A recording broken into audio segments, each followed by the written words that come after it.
So you're listening to Salford City Radio 94.4 FM with your host Jimmy Petruzzi on the Friday Sports Show, bringing you all the news from the local area and around the world. And the aim of the show is to increase participation in sport and also increase awareness. And we're fortunate on this show to have many guests from different walks of life involved in sport.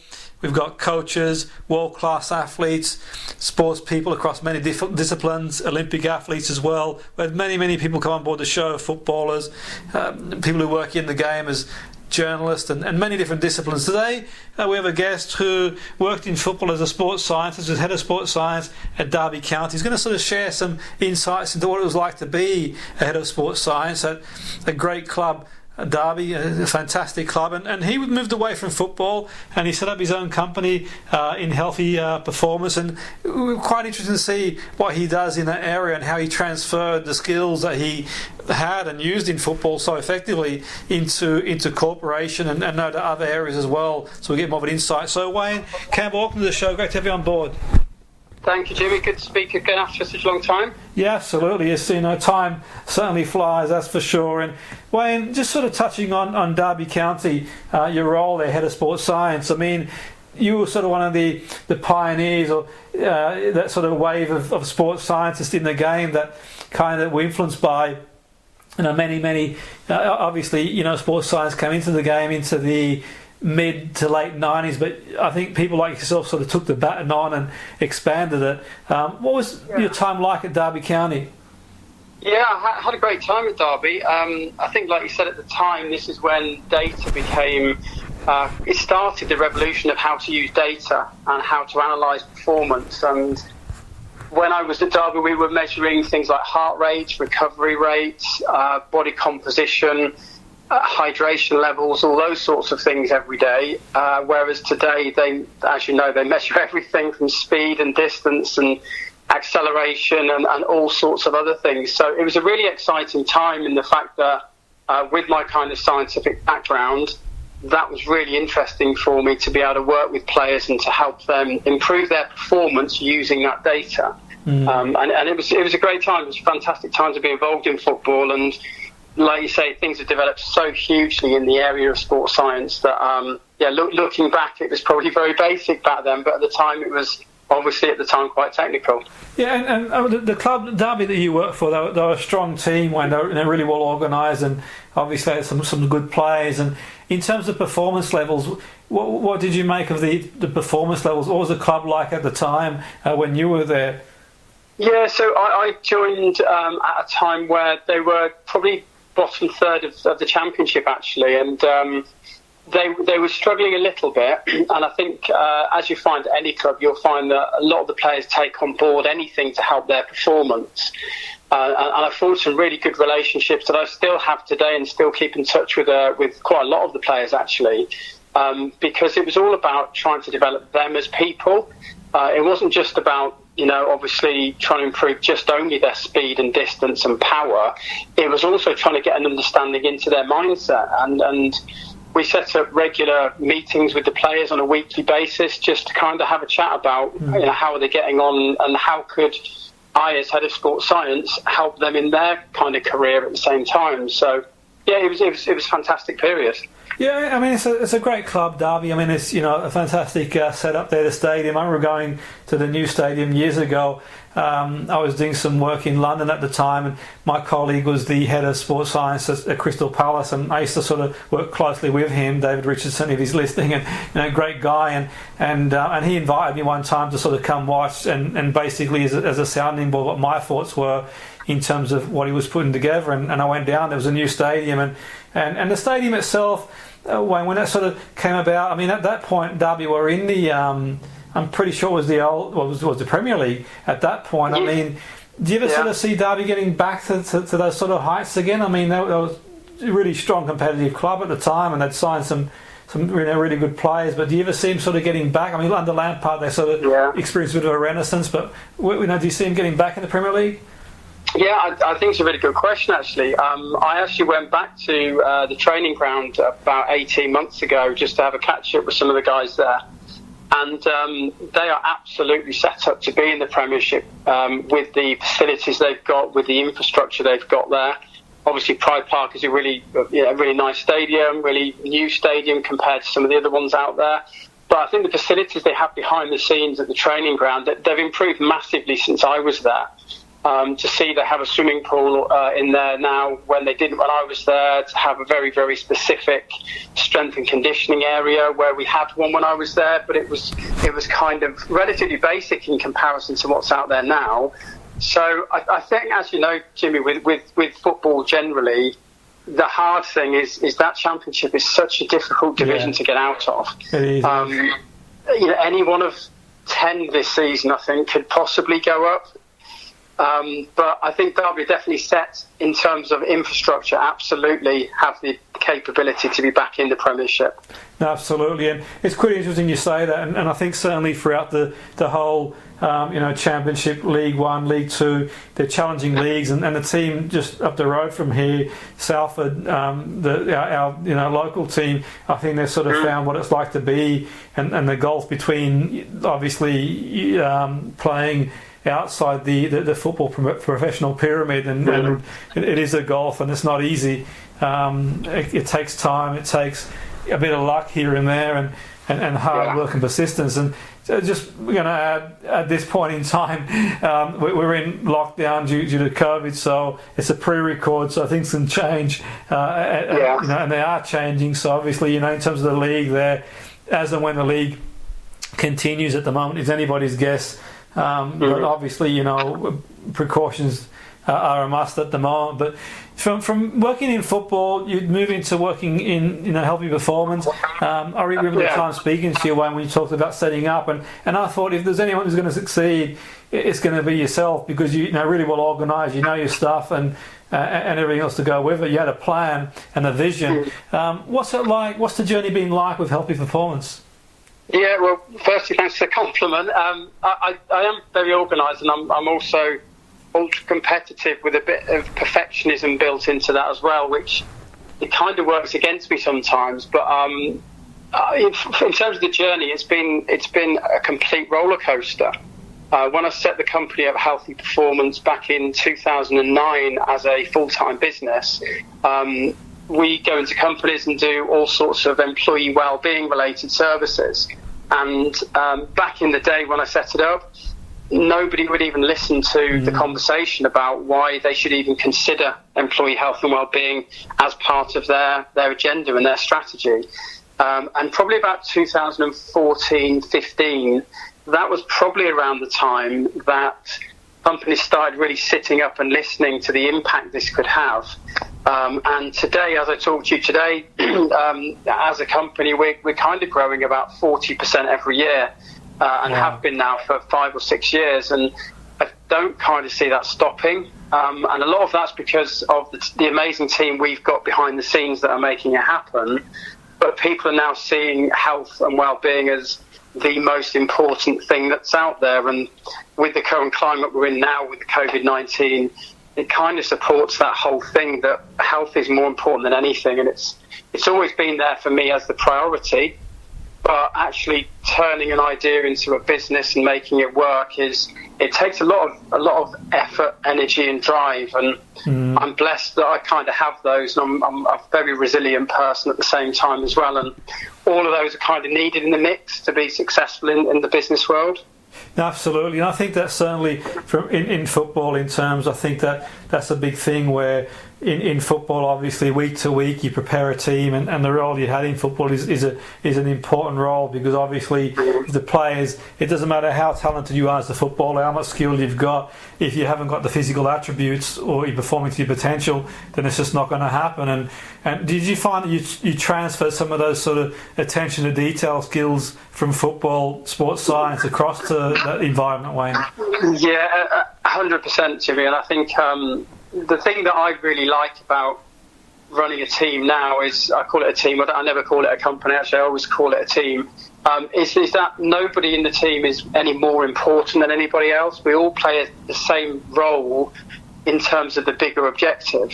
And in terms of performance management and in terms of marginal gains, I'm a massive fan of we as a company can't improve a huge amount in terms of the quality of what we deliver. But actually, if we can get 10, 11, 12 tiny marginal gains that collectively make a big step forward, we are so open to that as a team. And I encourage that in the team all the time. To give an example, we have an idea of the month where somebody wins an Amazon voucher every month. Wow. Who can come up with the best idea to become either more efficient or offer a better service. Yeah. And if I give you an idea, being a perfectionist just kind of hurts, but at the same time, it's amazing. Since we set that improvement log, we call it, up in our business, we've had about 250 suggestions for how we can get better. Wow, that's amazing. Which kind of hurts when you're a perfectionist, but at the same time, that's the culture I want. No, that's fantastic. That's really fascinating, Wayne. I think that one thing that sort of resonates there is you certainly practice what you preach. Which is sort of, I think, important in terms of what you do. So it sounds like the principles that you use and you sort of transfer to different organisations, you use for your organisation too, which is obviously a big thing. But for our listeners who are wondering what healthy performance involves, I mean, just sort of give us an insight in terms of where you sort of help organisations, Wayne. Well, how does that sort of work in terms of people who work in different organisations? What can you do to improve them? Yeah, sure. Yes. So we typically go into companies, and the thing we're probably most well known for at the moment is on-site health assessments. So coming back to my football days and my background before then in terms of physiology and learning about how the body works, we would go into a workplace and deliver a certain number of health assessments for the employees. Wow. Which will engage them to become healthier. And that's kind of our objective. The whole thing Healthy Performance is about is inspiring people to be healthier. That's our kind of objective of what we're trying to do. So we do all sorts of things from health assessments, and then when we've done those, and those health assessments include things like cholesterol, diabetes, wow, urine samples, through to very detailed blood analysis, and all the way down to very basic body composition, heart rate, hydration, lots of things like that. So we're doing about 30,000 health assessments a year now, which is a huge number. It kind of fills Pride Park if you put it into footballing terms, I guess. So every year we're doing about that number of health assessments at the moment. And then alongside that, we also have a whole range of education and promotional services we offer. So we can do workshops, we can do online tools now that can help with things like lifestyle assessments and mental health. So we try and kind of be quite innovating in terms of what we have as a service delivery option. And we're kind of leading the way with a lot of innovation in the wellbeing space at work, really.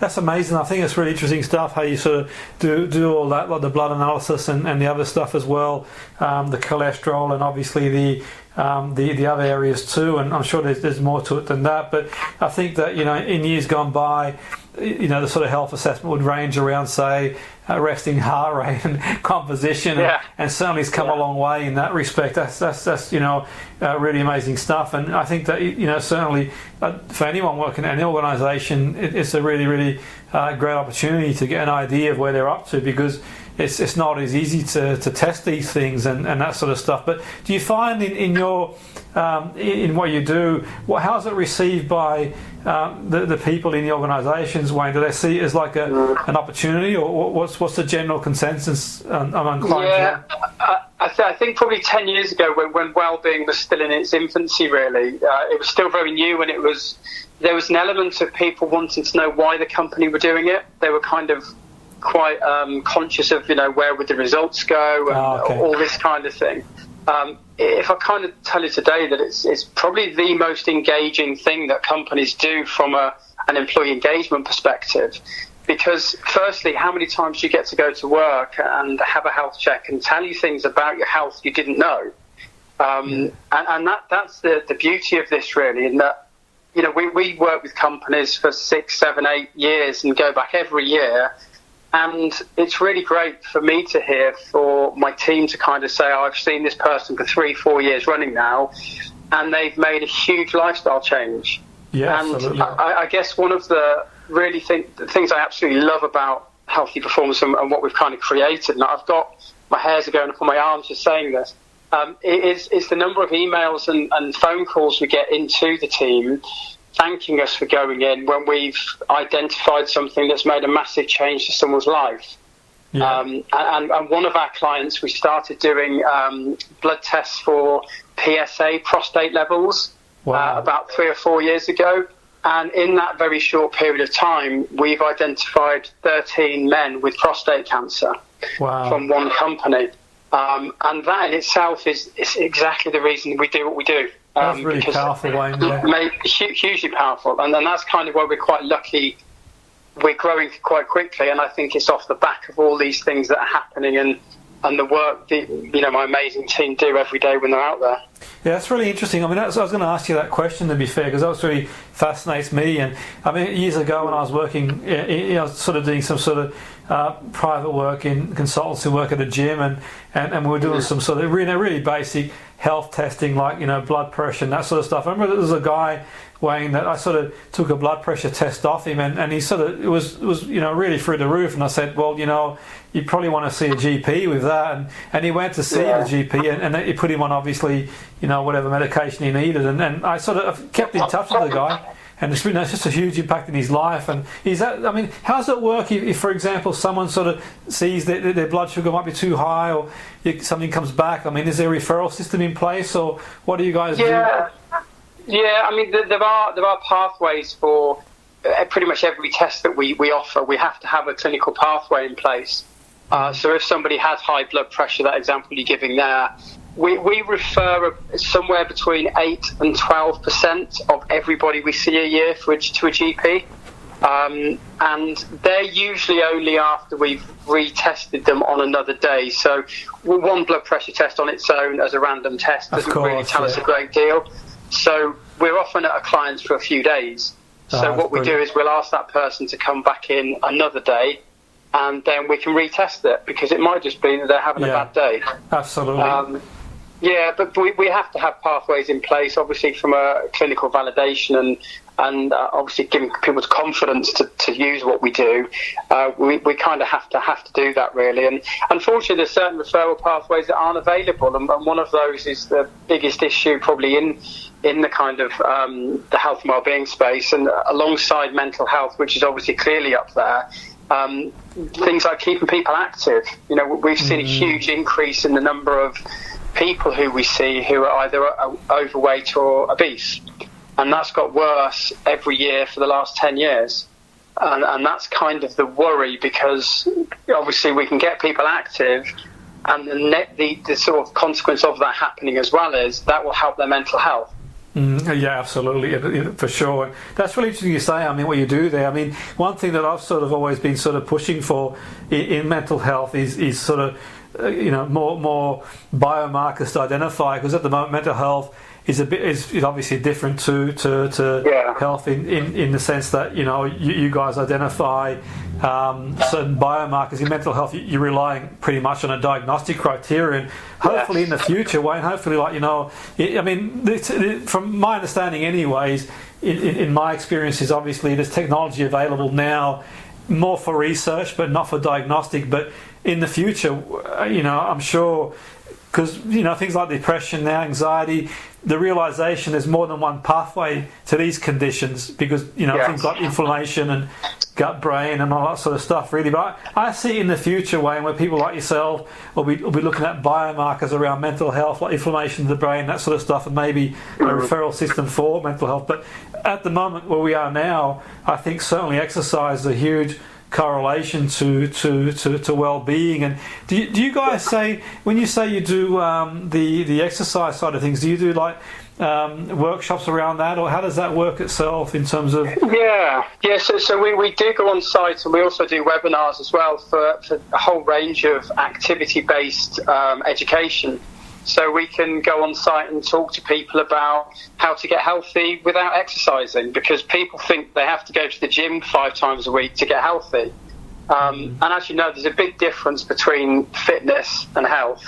And that's all, I've worked in the elite athlete environments, and that makes a big difference, the fitness side. But actually for most people, they just need to move more. And unfortunately, a lot of advertising around getting people healthy is targeting them towards a gym.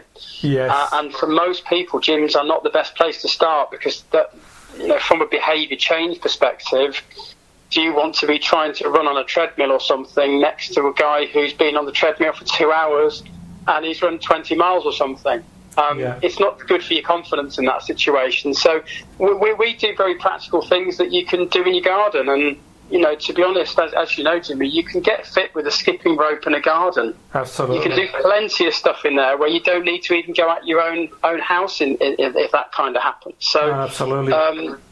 So from that side, it's something we're really big on, not just doing assessments, but educating people. That's the most effective way to help people make changes. Now, it's really interesting you say that, and especially at this point, as we are at the moment, and I mentioned we're in pre-record on lockdown at the moment as it stands, and some of the people I've spoken to, the footballers, the athletes, and they sort of fashioned the way to carry on training way, and they've not made excuses for themselves, and they sort of carry on doing it. And I think that you can see that mindset you've brought into that arena where it's one of them really, because it's quite easy sometimes to sort of say, you know what, if I can't sort of train the way I want to, what's the point anyway? But like you've mentioned there, there's things you can do even in isolation. All things considered, obviously the person's injury free or there's no issues with that, but yeah, you're right. I mean, things like trampolining and skipping and so many things you can do that are low impact and get you going.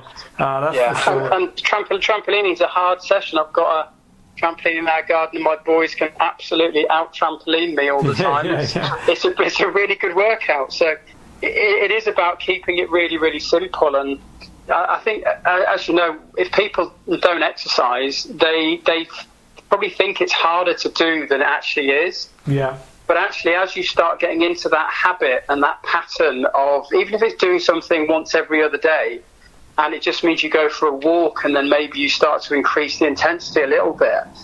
When you become healthier, you start eating healthier, and there are lots of byproducts of moving more. Yeah. Because when you're sitting at home, you won't necessarily want to eat chocolate and other things. You'll want to have a healthier choice sometimes. And when you have worked hard all week and you have pushed yourself from an exercise point of view, then absolutely go and have something that's considered less healthy, because it's all about balance. And people think it's all about being totally strict and not doing things. Me, as a family of 4 with 2 young boys, we always make sure one day a week is pretty much eat what you want. Absolutely. Because the rest of the week, I've got very luckily 2 very active boys who love sport and football. So if they're doing that all the time, then absolutely they should be having the fun side, which is all about that, isn't it? Completely agree with that, Wayne. I'm the same sort of. I do the same sort of thing where it's all about balance and moderation. And I think that the motivation is key, and it's a bit like in football where you sort of give the play. I was going to say the lads. They obviously men, women play the game, and you give them a day off after a game, and it really gets the motivation going to have that sort of day off and just spend time with their family and just have a day where they can not have to think too much about what they eat or anything like that. That's key. But one thing that obviously is important in football is having someone to monitor that. And I think same as corporation. I think what you bring to the corporation, from what my understanding is, it's almost like they can focus on what they need to do. If you're a web person or whatever your role, accounts, whatever it is in the organisation, you can focus on that, and you've got someone looking after and saying, okay, this is what you can sort of do to get the best out of yourself. Is that sort of right in thinking that way? Yeah, exactly that. It's all about people just being a little bit healthier in some cases, and just making a little bit of a change that makes a difference to how they are as a person, and that can include how they're feeling, and absolutely being a little bit more active, or just drinking a little bit more water is a really simple way to help people with their lifestyle, because we see hundreds, probably thousands of people every year who are quite anxious coming into doing a health assessment because they're assuming the results are going to be really bad. And then when they walk out the room with an email copy of their report and they get very few reds in the report — we have a red, amber, green system because it's easy to understand — they go out with a bit of a lift anyway. But if we can say, actually, if you can increase your hydration by a little bit, you might stop having headaches so frequently. You might have more energy all the time. And there's so many simple wins that people just don't realise. And I think it kind of goes back to when I was at school, certainly a long time ago, we weren't given any education about nutrition or drinking enough water or being active. Whereas today, my two boys do have those sorts of lessons now. But there's a huge gap in the middle of people who weren't educated about what good well-being is all about. Yeah, no, and that's kind of where we come in, and we can hopefully help people to make those changes. No, absolutely. And I find it interesting, and certainly in my experience of sort of speaking to people in the sort of corporate arena, one example I had one time, Wayne, and the listeners might resonate with this, is I was sort of doing some sort of mental skills in an organisation, and I just found it fascinating that, I don't sort of, I think all in moderation, but I found it fascinating that, after 8-9 hours sleep, and for some people, the first thing they need to do is have 3 or 4 cups of coffee when cortisol levels are higher anyway. The circadian rhythms, I'm like, well, okay, you've had one. The reality is that, if you keep loading up, it's not going to do you any good. Obviously, water is important, and if you're not refreshed and recharged, obviously, but for, obviously people can have an underlying condition, but if there's no condition there, it's just a mindset thing, isn't it, where you've got to break that pattern. And once you break the pattern, you feel good. You don't really want to go back to the old habits again. It's all about the daily choices, really, isn't it? It's okay to do those things, but it's about balancing them off with the other side of things as well. It's no different to the mental health side of things, where lots of people we see too are very anxious or very feeling quite overwhelmed with different situations. Absolutely. And it's been great to see the last 12, 18 months, we see more and more people now who have been referred to their GP, either self-referraled or from their organisation, and the GPs are recommending being more active as a way to combat that. It's a huge variable, absolutely. Massive variable, I think, and the social impact it has too, in terms of obviously you're getting out there, albeit at the moment, that's a huge thing. The isolation, I think, is going to have a huge impact on people, but equally in saying that, just getting some fresh air can cover a huge variable for that. But that's really fascinating stuff, Wayne.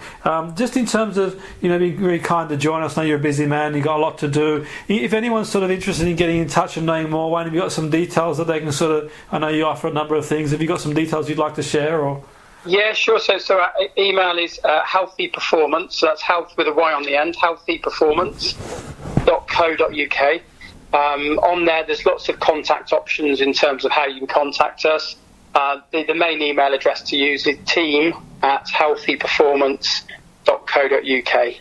That's fantastic, Wayne, and it's been really, really fascinating. So I'm sure the listeners have been really intrigued in terms of what you do, and I certainly have, that's for sure. And there's certain things that you mentioned there, like the testing. I think that's really fascinating stuff, and that certainly gives you that extra sort of percent, that sort of marginal gain that you talked about there. But that was Wayne Campbell, who had experience of working as a head of sports science at Derby, and he sort of branched out to work in the corporate sector with his company Healthy Performance. You can look him up. Fantastic organisation, and certainly a really fascinating insight for us in terms of what he does and how important it is for us to do even the basics, getting out there, getting some fresh air, and as we can to keep things ticking over. So thanks again for coming on board, Wayne. It's been really fascinating insight. I appreciate your time. No problem at all, Jim. Thank you for your time and for the invite to speak to you as well. Fantastic. So it's in Salford City Radio, 94.5 FM. Your host, Petruzzi, on the Friday Sports Show. That was Wayne Campbell, former head of sports science in football at Derby County Football Club, who set up a successful company, Healthy Performance. And by all means, look them up. They're great at what they do.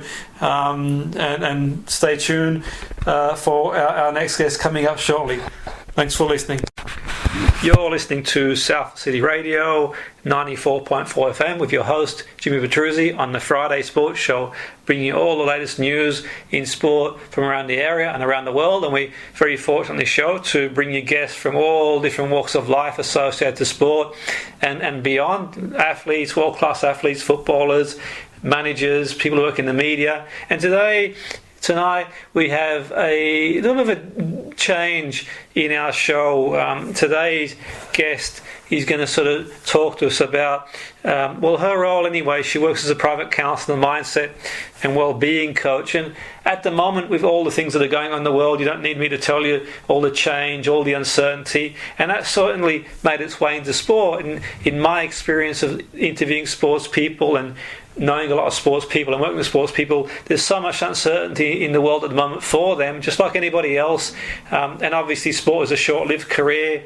We have this perception of footballers, for example, who are making a lot of money, and obviously there are the ones who do in the Premier League, but beyond that, outside that, people are generally a wage, and that's not sort of being or playing the sympathy vote for sports people, but obviously we can all appreciate people have planned to go to Olympic Games and planned for Euros and all these things, all this uncertainty. But also our guest today is going to sort of talk about her own experiences, and not necessarily what one can do, because obviously this is not a substitute for people not seeking clinical advice if that's what they need, but having someone who's got experience to sort of share what she does anyway with her clients, and no doubt in her experience this will be a big eye opener for her, because I don't think we've had a situation like this, or certainly not in my lifetime. So Jen Jowles, welcome to the show. Great to have you on board.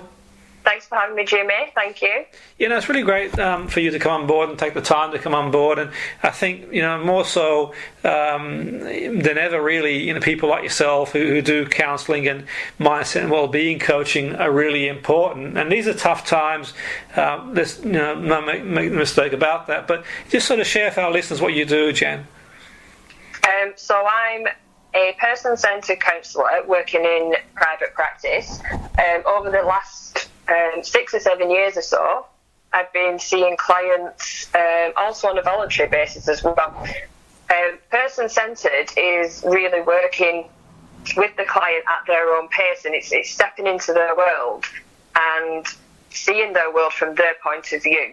It's helping them almost to help themselves and guiding them to find their answers to their own questions without kind of pushing any advice, any opinions. It's about being non-judgmental, and it's really mainly about giving people the space to kind of talk freely about their thoughts, feelings, emotions, and everything like that. So absolutely, and I'm certainly a big advocate of PCT, person-centered approach. I think it's fantastic, and up until recently, funny you should say that, Jen. Up until recently, I've sort of reconnected with it. I started lecturing again, and one of a major part of the course is around PCT, and for our listeners, sort of probably not aware.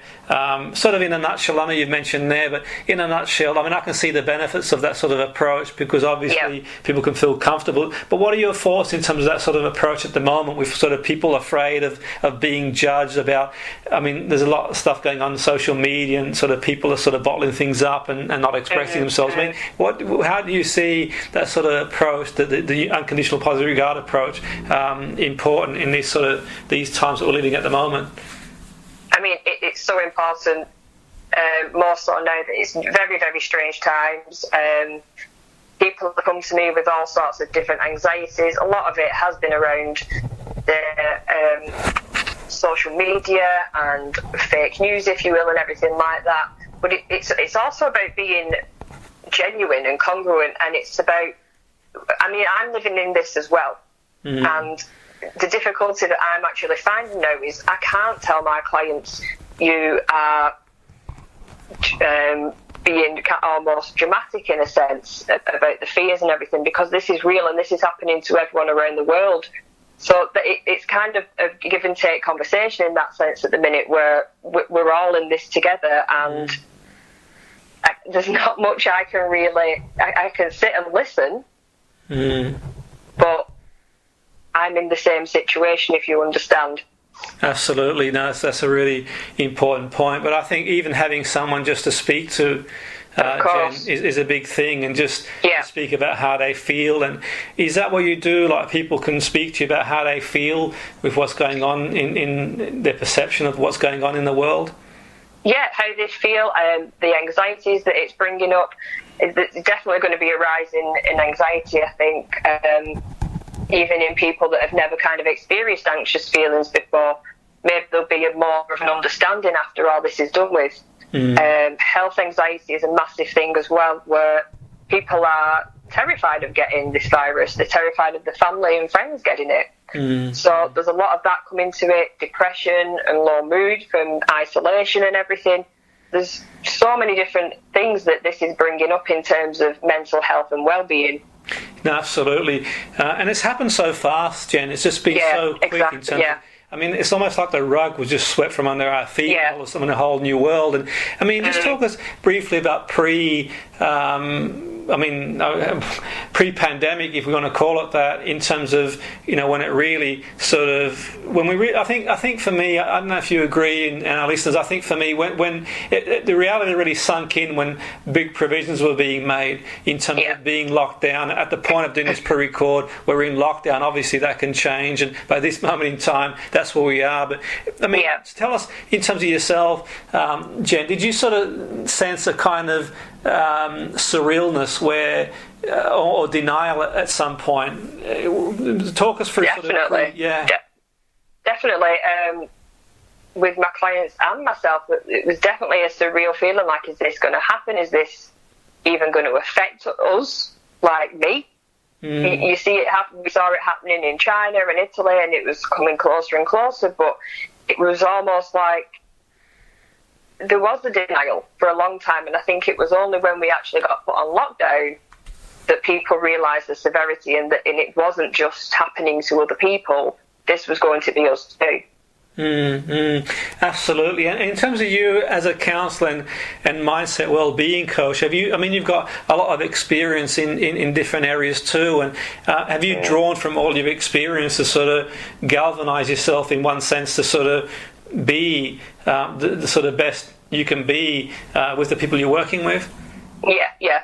Of course, I'm still working with clients, but over Skype and Zoom at the moment. It's still kind of my duty of care to make sure I'm in the right frame of mind and that I'm dealing with this in a healthy way and as well as I can from my personal point of view in order to be able to help them. It's really kind of focusing on the positives, just taking advantage of this time that I've got and trying to reiterate that to others, that you've got this time with your family to do all sorts of things that you didn't have time to do before, and that's what I'm really trying to focus on at the minute to keep my mind in a healthy state, really.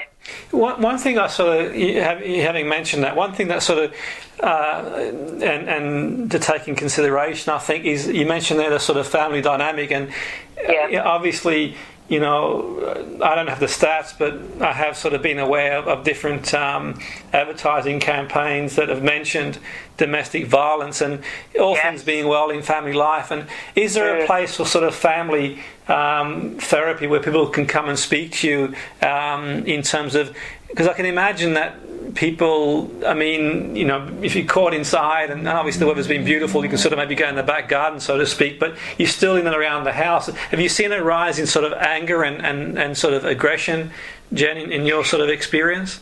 I definitely think so, yeah. I think it's all to do with people are scared. People are worried about what's going to happen to them, and there's very much a feeling of being out of control. So people look into other ways to kind of to express that feeling, and that definitely comes out in sometimes with anger. Like you said, Jimmy, there was a rise. I can't remember the statistics either, but something like 25% rise in domestic violence phone calls to the helplines because they're trapped in with their partners that are doing this or did this before, and it's heightened because everything's heightened. Everyone's fears and anxieties and the feeling of being trapped is heightened, and it's being taken out in a domestic violence way. Yeah, no, absolutely. And the change, do you think the change that's happened really quickly has affected people where there's been no real transitioning time? And that's no fault of anybody, it's just the way things have spread. Do you think that sort of change, that rapid change. I mean, one second we were all sort of going about our daily business, getting a coffee and talking to people, and then all of a sudden things started getting cancelled and things going to get moved online, and all of a sudden the lockdown, I think, is when it really, the big realisation for me. But what are your thoughts on that, Jen, in terms of the speed of the change? I do think the speed of the change has a massive effect on the whole situation. Like you said, it was nobody's fault, and it just the way it was. But I think the speed of it's that loss of control so quickly, which I think is hard for anybody to deal with. That you go, like you said, you're going about your normal life, and then all of a sudden, it's like something from a film. Absolutely. No, it's that's very hard to adjust to, and you've got to understand that you can't just adjust to a situation like that quickly without having some effect on your mental well-being. Absolutely, and that's the thing, Jen. I think that you speak a lot of sense there, and obviously everyone reacts differently to these situations too. And I mean, I've seen people sort of put things on social media. Now's the time to do this, that, and the other. But it's kind of difficult, really, for some people. Obviously, it's almost traumatic, Jen. So for some people, it's not really a coping strategy. Would you agree with that? For some people, it's just about just regulating their emotions and just sort of getting some sort of sense of routine and normality back in their life.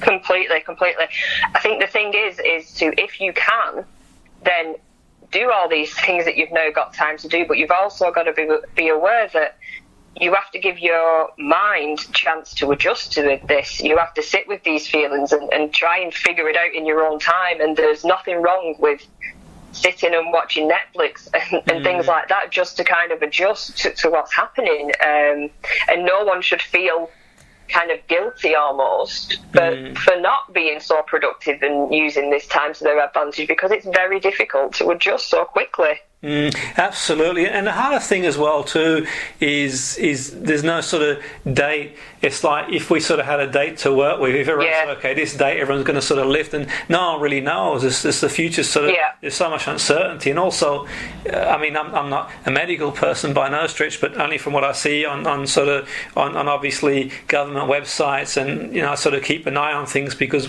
obviously we need to adjust and that stuff. But there doesn't seem to be any sort of any. I mean, obviously there is some sort of prognosis around the virus, but there's not, because it's novel. It's kind of even more disturbing. No one knows the implications, and there's so much uncertainty. I mean, what are your thoughts on uncertainty, Jen? I mean, what would you do? I know I'm not suggesting that anyone sort of from an advice point of view. Certainly, if people are struggling, do seek clinical help and see the appropriate measures. But you've got experience, and how would you sort of deal with clients that you've got who are experiencing this uncertainty and overwhelm? What are some of the things that you might do for them?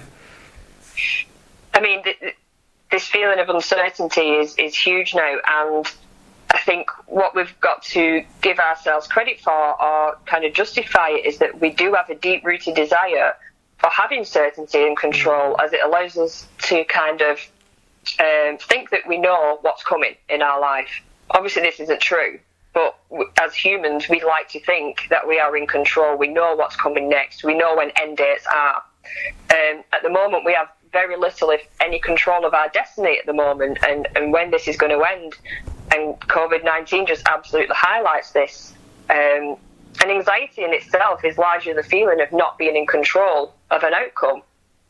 So you can really see how this is a massive, massive part. The uncertainty of not knowing when it's going to end, how it's going to end, is causing all sorts of different feelings and emotions for people.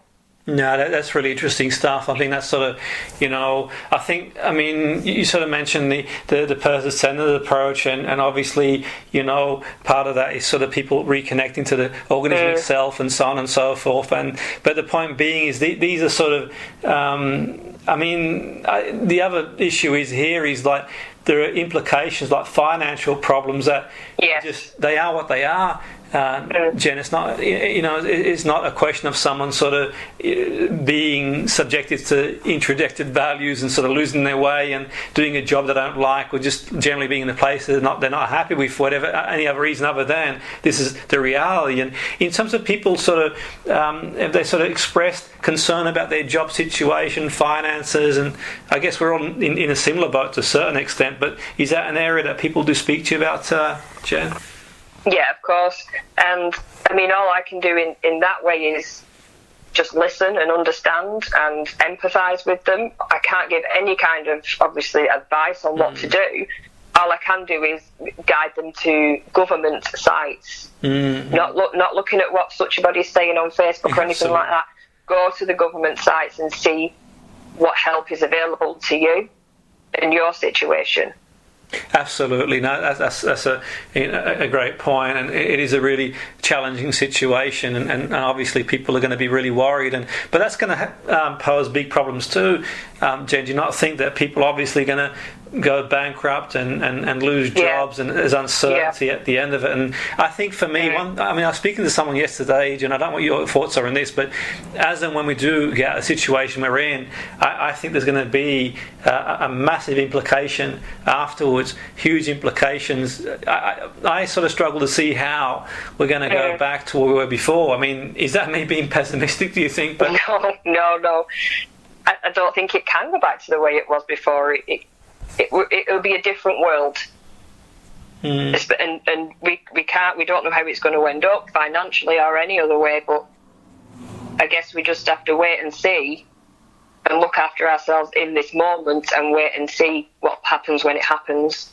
Yeah, no, exactly, and cross that bridge when we get to it, so to speak. And, I mean, one thing for sure, I'm interested to know your take on this, Jen. And I sort of, with sports people and have been involved with sport for a long time, and sometimes I feel that because of the Premiership, and we know the football Premiership, the overindulgence of players, and for the most part, most of the players are really, really nice, and they do as much as they can do, and it's very difficult in times like these when you see the frontline staff and people like yourself as well, Jen, who sort of speak to people who are really struggling, and it's hard to sort of put a place on one's worth in that respect. And like anybody in any business, be it entrepreneur or film star or musician, they are talented and they sort of receive what they receive type thing. But in terms of, what's your take on, say, for example, possibly sports people at the very highest level who are affluent, struggling? I mean, surely it's okay for them not to be okay in these situations, and I think sometimes there's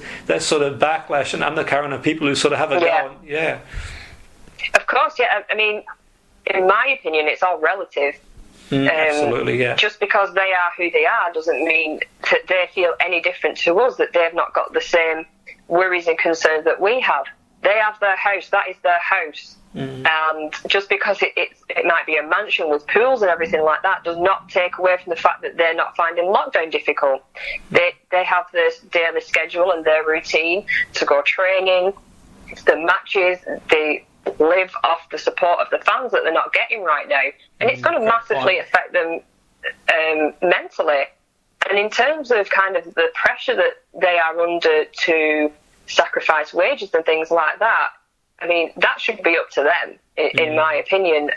Like I said, it's all relative. Just because they've got, I don't know, however much money in the bank, I mean, they're not here to save the day, really. Yeah, no, that's a great point. And it's tough on them in the sense that, I can fully appreciate people look at them and see, the houses and the cars and that sort of stuff. And, obviously the frontline staff who are working. And I know a number of frontline staff, Jen, I know many of them, and they're priceless, really. There's no wage would indicate the job that they do. But, we live in a society that sort of, the way the pay and the scales are made, and it's sort of beyond me. But it is what it is, And I think you made a really good point there. For a footballer, for example, who is used to playing and getting that sort of feedback from fans and that sort of stuff. And to be fair to them, a lot of them are doing what they can. There is a lot of people who are doing that. But I mean, it's interesting, really, because for me, I wonder what your take is on it in terms of, why do you think they get singled singled out, and sometimes other professions don't. I mean, you've got CEOs and you've got plenty of other people who make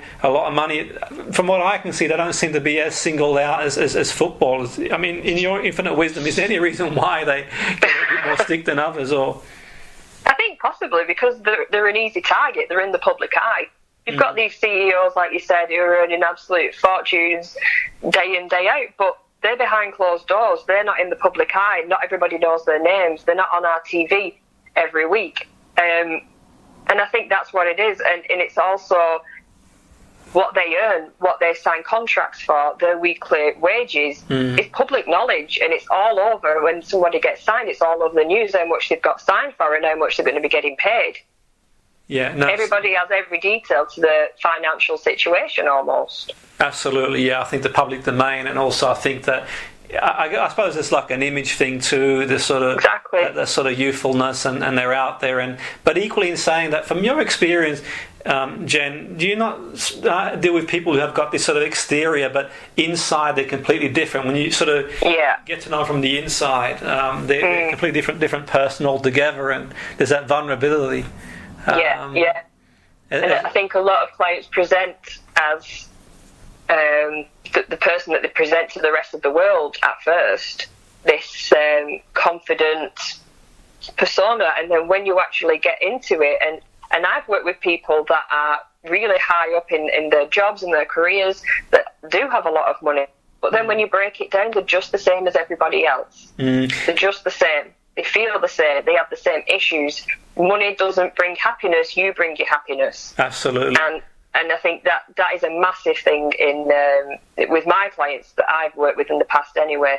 And that's interesting you're saying. I think we've seen two sides of. I mean, we've seen how people can come together in times of need. We've seen the best of people in the last few weeks. Jen, it's been amazing. But we also have seen an undercurrent of people. We've seen the worst of some people too. For example, the shopping stuff that went on in the shopping, and also people not following precautions and many other things as well. And I think for the most part, people have pulled together. But there is the undercurrent, and I mean, how do you sort of explain that? Is it fear-based, do you think? Is it sort of, we look at Maslow's hierarchy, and I was just going to say Maslow's hierarchy, because his first need for us to survive as human beings and to strive and thrive is our physiological needs, so air, water, food. So the food, you see everybody panic buying like there was. I think that's calmed down a little bit now, and the second one is to feel safe. So our personal safety, our jobs, and our health, which is also under threat. The third is love and belonging. We need our friends, we need connection and intimacy and our family around us, as we are social beings. And the fourth is esteem, which includes our freedom. So you can see, to take it back to basics, a lot of our needs are being threatened right now. And it's kind of a fight-or-flight situation, isn't it? Absolutely, Go back to the kind of caveman days. People are fighting to survive and fighting to provide for their families with all the panic buying and everything like that. And I think my biggest fear is, everyone is being fantastic at the minute and really supportive of each other, but is that going to last? Great point. I was speaking to someone about that a week or so ago too. That's a great point, Jen, and I suppose that's anybody's guess at the moment. But equally in saying that, it's like he says. I think it's gonna. There's multifactorial, but and absolutely. I mean, will it last? And one thing's for sure. You mentioned Maslow's model there, and obviously, Maslow did say that he actually. I'm not sure if the listeners are aware. People are familiar with Maslow. I'm not sure if you've come across. There was a writing in the literature I read one time, Jen, that he actually had another level on top of actualization. Someone asked me about that, and I thought, well, he may have found it somewhere else, wherever we ever go afterwards. But the point being is, you've made a good point then. I sort of compared the analogy, Jen, to like the film Castaway. I don't know if you ever seen the film Castaway. It's like, okay, he kind of gets to a level, doesn't he, of a level on a hierarchy of needs. But when he sort of crashes on his plane, cast away the film Tom Hanks, who gets stranded on the island, when he gets to sort of, he's got like the job, he's got the socialness, he's got, he's going to get married, all things are sort of set. But when he sort of ends up crashing in his plane in an island, he's not bothered about anything else other than survival. And he ends up befriending a ball and so on and so forth. So it sort of shows, but then equally insane when he gets back to civilization, he adapts again. So it's about adapting. Is a huge part of it all. But just in terms of yourself, Jen, you do like private counselling and mindset well-being. What's the difference between, you said, the counselling and the well-being coaching? Is there a difference in what you do between the two, or do you just integrate together?